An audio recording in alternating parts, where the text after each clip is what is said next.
We have some very special guests from CHOA here today. Secretary, read the resolution.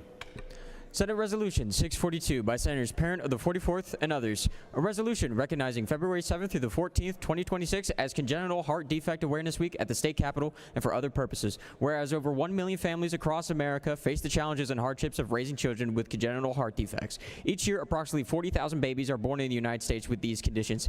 And now, therefore, be it resolved by the Senate that the members of this body recognize February 7th through the 14th, 2026 as Congenital Heart Defect Awareness Week at the state capitol. Mr. President, that completes the order.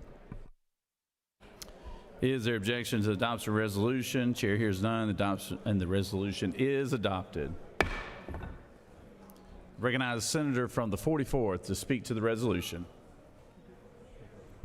Thank you, Mr. President. It is my true honor to present the resolution to recognize this week as Congenital Heart Defect Awareness Week at the Capitol.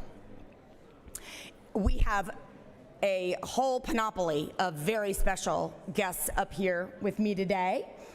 We've got Hope and Will, Children's Healthcare of Atlanta's beloved mascots, recognizable to all of us.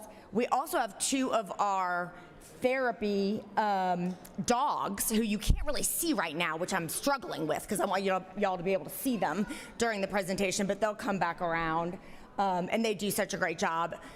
Some other representatives from CHOA and from the Heart Association, and most special, we have the 5 members of the Hudson family, Marquarius, Joy, Royal and Saint, and baby Joyelle.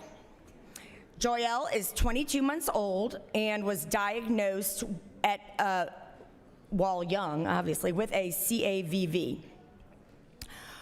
This means this is a congenital heart defect, and it means that her heart has one large shared valve instead of 2 separate ones. Joyelle's condition impacts 1 in every 15,000 to 17,000 births each year. As a matter of fact, heart defects are the most common birth defects in the United States, affecting approximately 40,000 babies born each year. These conditions vary in type and severity. There could be a small hole between the 2 upper chambers of the heart or a hole between the 2 lower chambers. Each of those conditions would prevent proper blood flow throughout the body. Or perhaps someone could be born with a connection between the 2 major arteries of the heart that does not close after birth. There are many others. Some of these congenital heart defects are diagnosed at birth, but many others are not. And if undiagnosed, could lead to cases of sudden cardiac death, especially in young athletes.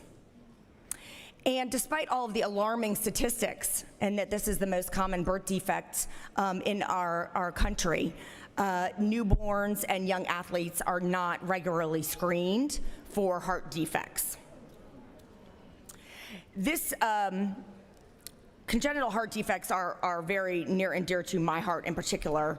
One of my beloved aunts, my Aunt Mary Ann, who we called Aunt Mouse, she passed away a few weeks ago due to heart failure from her congenital heart defect. She was not diagnosed until she was about 20 years old.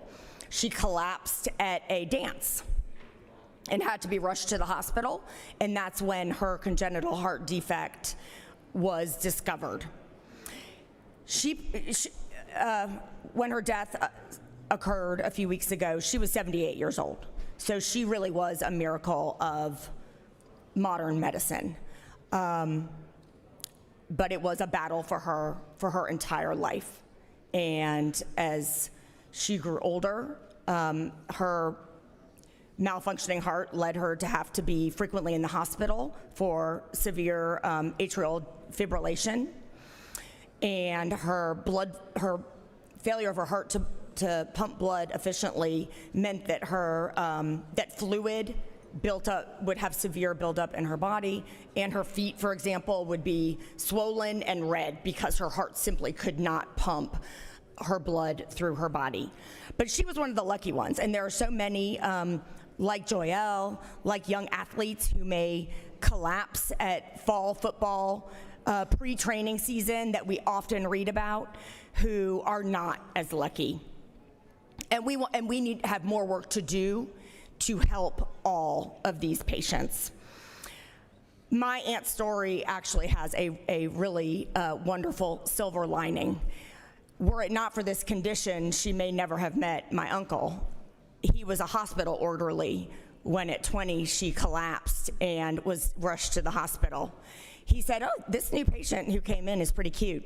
And that was it, and they were married for 55 years. Yeah.